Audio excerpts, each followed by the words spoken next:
Yeah, I'll take a pair of sevens.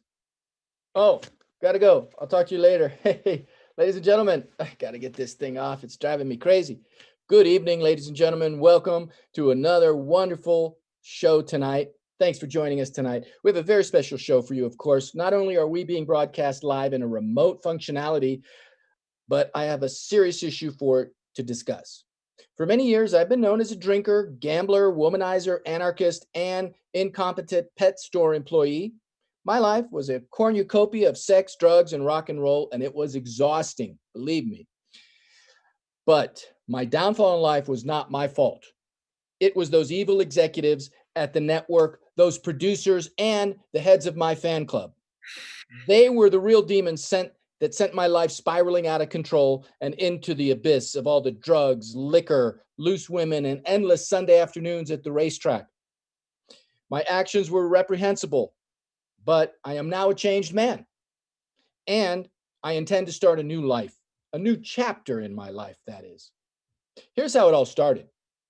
On a deep acid trip in the forests of Southern Oregon, I saw the Bigfoot, and it was God. Believe me. What I thought was going to be a relaxing weekend of casual drug use, nonchalant orgies, turned into a hairy nightmare, and then a spiritual enlightenment. Through hell, I found God.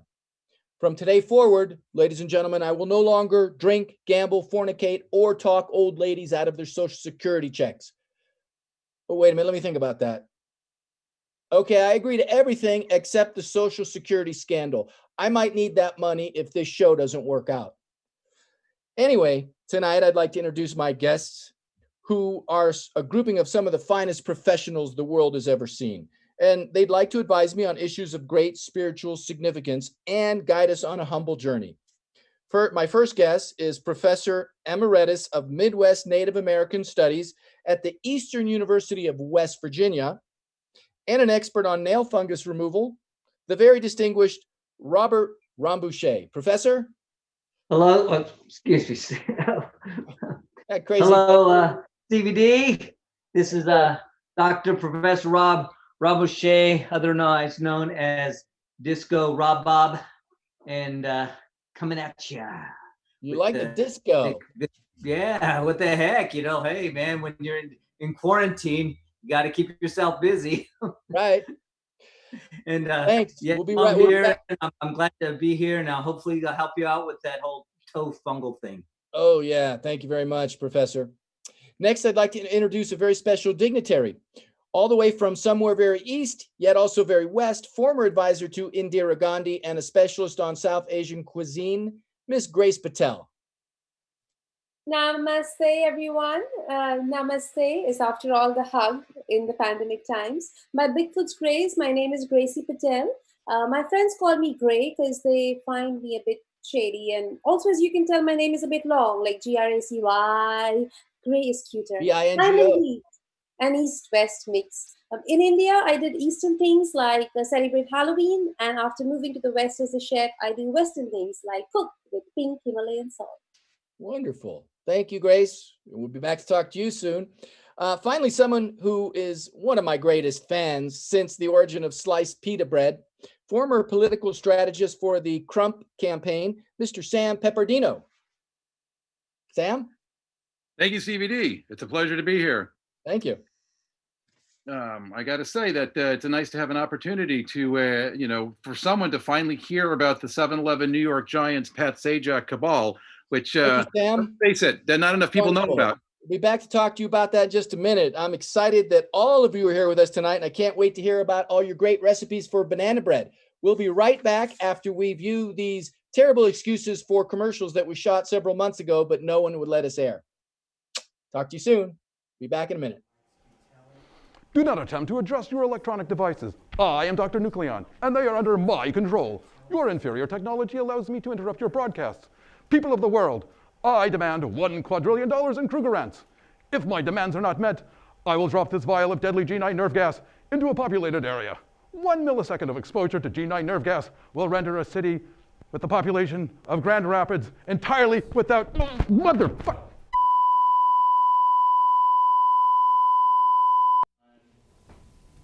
Have you ever been shot in the leg only to have the owner of the bullet claim you appropriated from him?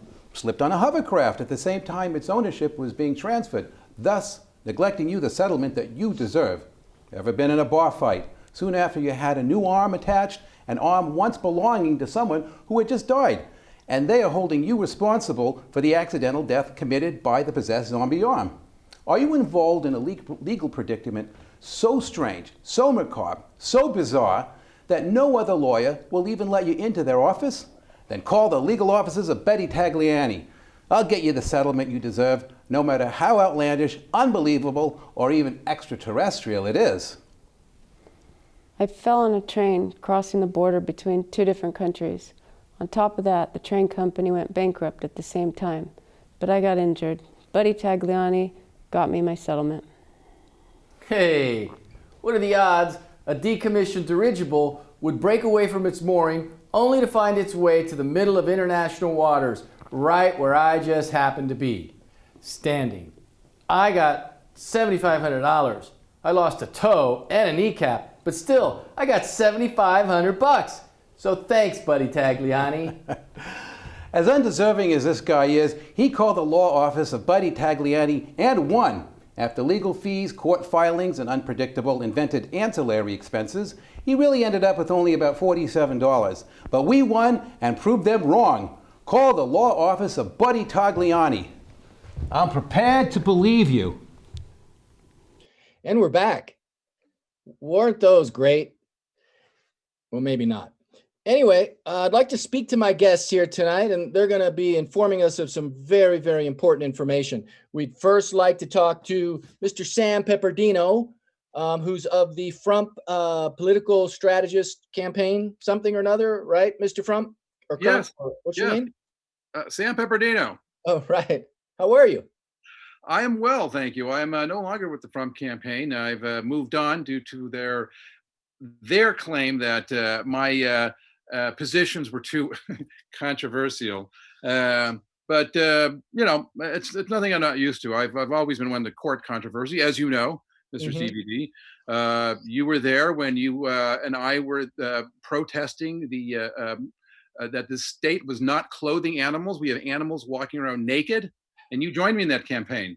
And we did not succeed, and we did have eggs thrown at us by small children and Boy Scouts, but that did not stop us from fighting the righteous fight.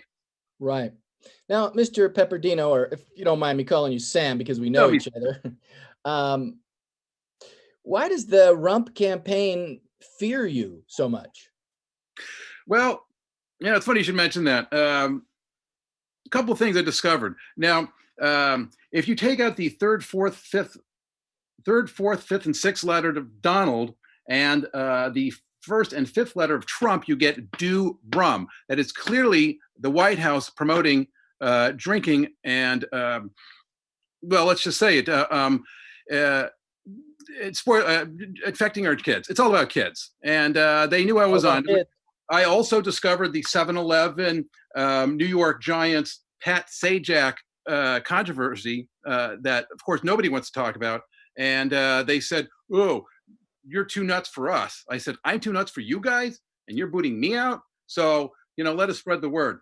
Let me ask you this hypothetical question, and maybe it's not hypothetical, maybe it's realistic. How would the Rump campaign feel about having Pee Wee Herman as a vice presidential candidate? Well, I think they're going to stick with the current vice president, mainly because, see, again, they don't want you to know this, but he's a cyborg android that's been programmed by Pat Sajak and 7-Eleven. The two are working together. I mean, I heard it with Sasquatch. This was very serious. Sasquatch? What am I? Think I'm nuts or something? What is a Sasquatch? Yeah, Sasquatch, Pence, it's all the same thing.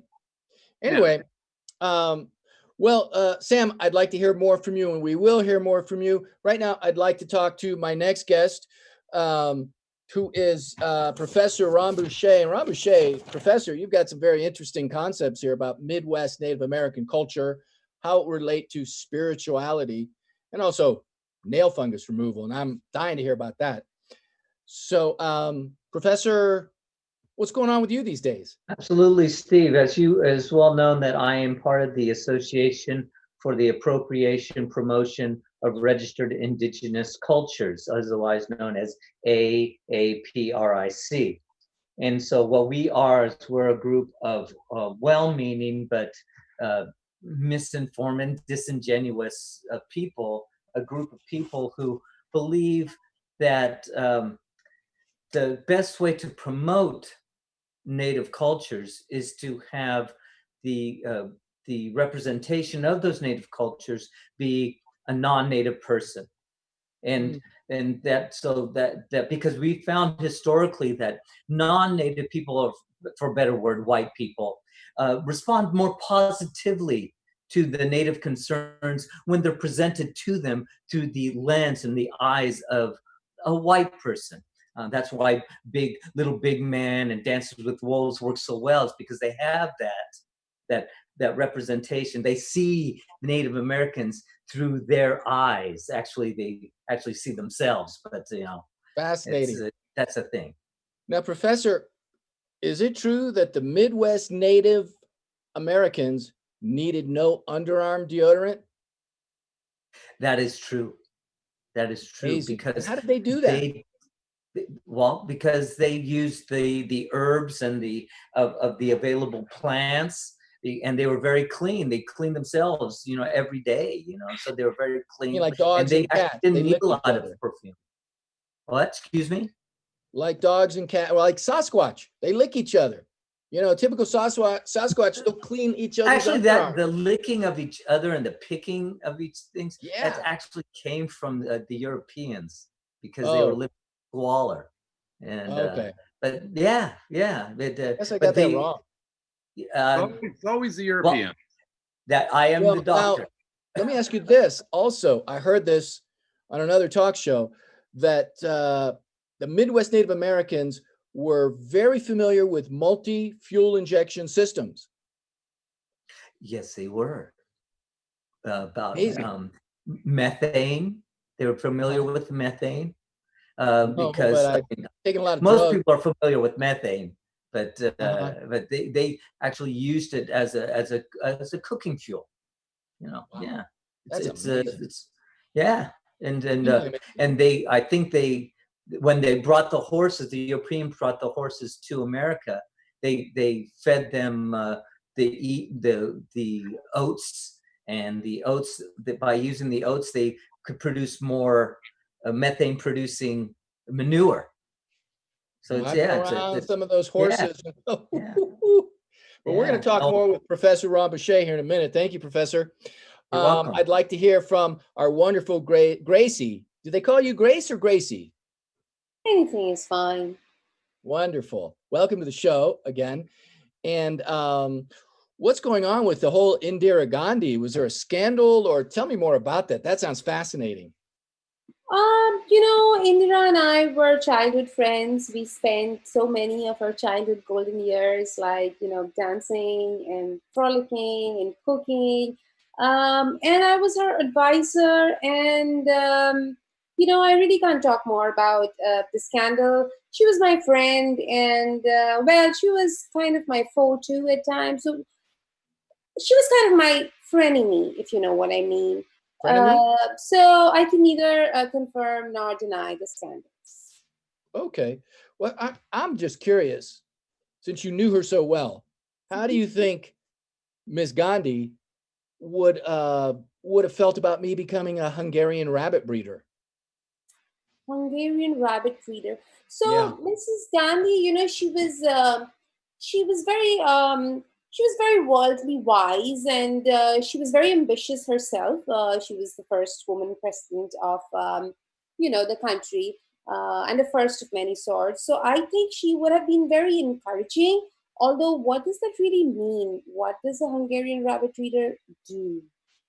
I have no idea. I just thought I'd ask the question. Not that it wasn't important, by the way. The rabbits like banana bread? Maybe I can give you some advice. I don't know what Mrs. Gandhi's advice would be, but you can have my East-West banana bread recipe, which might help the rabbits reveal their true nature sooner. That's very fascinating, and I'd like to talk to you more about that South Asian cuisine. Some people say that some of that, the snacks and the cuisine are great for the male libido. Would that help me in any way? Yes, I think so. I mean, there is nothing like too much of that, you know. So yeah, Never our can have too herbs are much. very, yeah, our herbs are very, very powerful. So Ooh, yeah, I mean, that's powerful. All that power makes me a little bit too hot under the collar. mhm. Gracie, we're going to come back to you in just a moment. But ladies and gentlemen, to think that if it weren't for the cute, hairy beast, Sasquatch, none of this would be possible right now. Also, we're being viewed tonight in the countries of Madagascar, southern Lithuania, northern Greenland, and a boatload of illegal garment workers off the coast of the Falkland Islands with their iPhones. So a lot of people are watching us, and really important. Anyway, we'll be right back after this next set of commercials. We're going to find out more from these three dignitaries. Thank you. Salutations, followers. It is time for yet another Brahmin Bromide with Yogini, your spiritual guide through today's challenges. Today, I received a letter from a follower who was so moved by my teachings that she felt compelled to reach out to me for a sense of closure. Dear Yogini, thank you for making time to send me a one-sentence statement on the struggles of my life. I regret to inform you that your suggestion of burning sage and answering the phone in my office by saying Nam Yo Renge Kyo did not result in the prediction of the chief force from the planet correcting all imbalances between me and my boss. In fact, he felt that burning incense and playing Ravi Shankar music was inappropriate for a US Customs office in Whitefish, Montana. He fired me, and I don't know what to do. Sincerely, no room for food. Dear No Room for Food, which by the way is an adorable name. See this as a gift, a chance to remove yourself from the mundane drudgery of a secure government job for life, for the opportunity of working in the fulfilling environment of an Amazon warehouse with a 6-month contract with a non-zero chance of renewal. Embrace it as you would a cold gust of wind unexpectedly blasting your face as you exit your warm home. I am Dr. Nucleon. As an international supervillain, I need to eat a hearty meal so that I have the energy for my dream of global domination. That's why the only restaurant I don't threaten is Luigi's Italian restaurant in Pacifica, California. Their rigatoni gives me the stamina to destroy international communication networks and church bake sales. Luigi, you are safe from my tyranny. And by the way, Luigi, I'll be there at 5 tonight for those killer meatballs. Hooah! What would the Rockefellers do? Oh, and we're back. Great commercials, ladies and gentlemen. Only the best for you here on Special Moments with Stevie D. We're back. We'd like to talk to Gracie Patel again. Got some great ideas for banana bread and South Asian cuisine. Gracie, please. What's the latest thing you've been cooking? Banana bread. Oh, yeah. Can't wait to see. What's your recipe for it? You know, the recipe is really simple. You just skip the banana and skip the bread because I don't like letter B. Whenever I used to get B in school, my mom used to make me eat banana bread. Ooh. And I hate the smell of banana. Oh. And I'm allergic to gluten. Oh. That's so bad. Let's just leave the calories and the carbs out and just take in something fresh. And what can be more fresh than air? Oh, so yeah. You replace all the ingredients by fresh air. That's wonderful. Now, have you ever, like, when you cook, do you ever just strip naked, go outside, and just be naked in the air? What sort of a question is that, Stevie D? Anyway, let me tell you a Bigfoot story since we've been talking so much about Bigfoot. Okay. So, Bigfoot wanders into a Vietnamese nail spa, and the lady says, Honey, why are your nails so small when your foot's so big? Bigfoot says, it used to be big, but then the illegal immigrants came and they took my nail as medicine and sold it in the gray market. The grace market. The lady says, oh, honey, I help you because you look so lost. Usually $12. For you, I do $11.99. Bigfoot says, I don't have money, but I have so much hair. The lady says, ha ha ha, what do I do with your hair, Bigfoot? Hair today, gone tomorrow. Bigfoot looks around. What is that green thing growing in your kitchen? Lady says, green? Oh, yeah. It's Kessoon. Very powerful. You like Kessoon? Bigfoot says, are you joking with me, little lady? Give me the Kessoon. And then he storms out. Fast forward 2 hours. Good news. Kessoon has magic. Kessoon brings back Bigfoot's toenails. Bad news. Kessoon has voodoo. The toe foot fell off. Moral of the story, if you are Bigfoot, do not walk into a nail spa. Very interesting. Thank you for that. Enlightening too. Now, Gracie, let me ask you this. You know Indira Gandhi, you knew her, you were close with her. I'm curious, did she trim, pull, or wax her nose hairs? Whatever you like, Stevie D, she do for you. I learned that from the nail spa. Unbelievable. All this, that's just unbelievable. I just can't imagine anybody. And how would this affect my stock portfolio? It would make it better. It would. Yes. And especially Okay. if you apply Kessoon like Bigfoot did, because clearly you didn't get the moral of the story. Oh, I did. I got the moral. I thought it was a wonderful moral. And yeah. But let me ask you this. Little Joe of Bonanza, what would he say? Whatever you like, he do for you. Thank you, Gracie. Wonderful. Ladies and gentlemen, I'd like to now talk to Professor Ron Boucher. Professor, are you there, Professor? It's not me, it's me, CBD, Basura. Remember me? The doctor had to go. So he told me to come in because you are having some problems. So you remember me, CBD? I was on your show before. Oh no, that's right. You were some blimp accident or something. But you know what? You're looking fabulous, CBD. That blimp got the worst of that accident, didn't it? Well, the doctor says that you are having problems with your computadora personal, your personal computer. It got the coronavirus. That's what I heard. It's been touched with this. So yeah, a lot of touching going on over here, that's for sure. Okay, well, not that kind of touching. Not that kind of touching. Oh, that's your fault because you should extend yourself and have a little bit more touching and feeling. But I do my touching behind closed doors. Oh yeah, close the doors because some people they don't understand. I'll just go there. But I heard that you got the virus and that it infected your computadora and it converted your hard disk into a floppy disk. So that's not good, But floppy, all right. I have the perfect remedy for you. Do you want to hear it? Sure.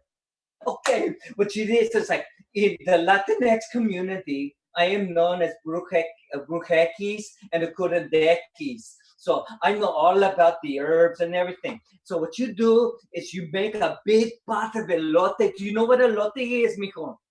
Do you know what elote is? I'm not sure. I'm a church-going boy. It's like oatmeal, but it's different.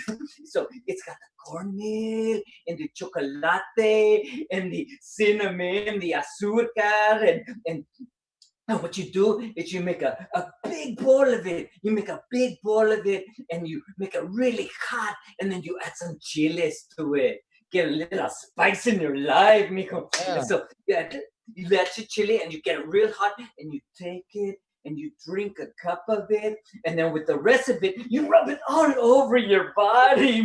You rub it all over your body and into every nook and cranny. Oh, that'd be good for my sinuses. Sure every nook and cranny, and then make sure you cover your nether regions with it, because in your case, they're called the nether regions because they're regions that we never want to see again. So, well, this remedy may not cure your virus, but it'll make your skin so it's so shiny and translucent. It'd be beautiful. So do you think I helped you out, Stevie? Wonderful. I help you say out. Hello, goodbye to Professor Ron. I'm spinning now, Stevie D. I'm spinning for you. Must be some bad acid in the house. Thank you. Sam, I'd like to talk to you a bit more about that rump campaign that you were fired. Were you fired from the rump campaign? They said fired. I quit. You know, they said you can't fire me. I quit. And I said you can't fire me. I quit. And they said you can't quit. I fired. And then I got escorted out. But you know, it's just one of those things that you don't expect the lizard pedophile people to infiltrate the White House such as they have, but they have. And so I think America needs to take this seriously. But the most important thing I learned, which came to me in a vision in the middle of the night, and this will change your life. And then you what? Forever. What? Cement mixers. What? Hello? The Canadian Agriculture Report of 1955. Sam, I think that says it all. You hear him? I can't hear him. Yeah. Must be the transmission. Did you not get that? No, but Sam, I have a question for you. Yeah. Were either of your parents born on another planet from outer space? Well, you know, it's funny. I should think that. I've always felt a little different. You know, when I was a kid in school, other kids would, you know, push me into lockers, and I thought it must be because I'm better than them, and in some ways I feel I'm more human than most people. So I would say it's not beyond the realm of reason. Great. Now, another question for you. Please, no math. No math. I promise you, no math. You won't have to figure anything out. Do people avoid you because of your horrible aroma, or do they just hate your guts? It's got to be the aroma. You know, I was there was a little old lady, a nun, that was having trouble crossing the street, and I helped her, and she pepper sprayed me. So, you know, I mean, what does that tell you? So it's them. It's not me. Wonderful. That's great. And Wonderful. Sam, I'm sorry. No, I meant it's wonderful that they hate you. It's bad for you, I think. Yeah, but anyway, you know, I've never been one to court popularity. Yeah, I know that. Ladies and gentlemen, I think we're about out of time tonight, but I really want to thank the members of the staff of the Offshore Recording Studio. I'd like to thank my guests tonight, all three of them. And of course, I'd like to thank my dear mother, who is home nursing a bad tooth. Mom, if you're watching, stay out of the Stevie D! Is this Stevie D's show? No, I don't know who that is. This is Masami. It's Masami. My granddaughter's teaching me how to. Thank you, ladies and gentlemen. I heard you having problems. Disregard anything disrespectful, unprofessional, unethical, immoral, or I'm gonna take you down, Stevie D. If it's not the virus, it's gonna be me, Stevie D. It's gonna be me. I think we're signing off now. Thank you very much. See you next time. Thank you.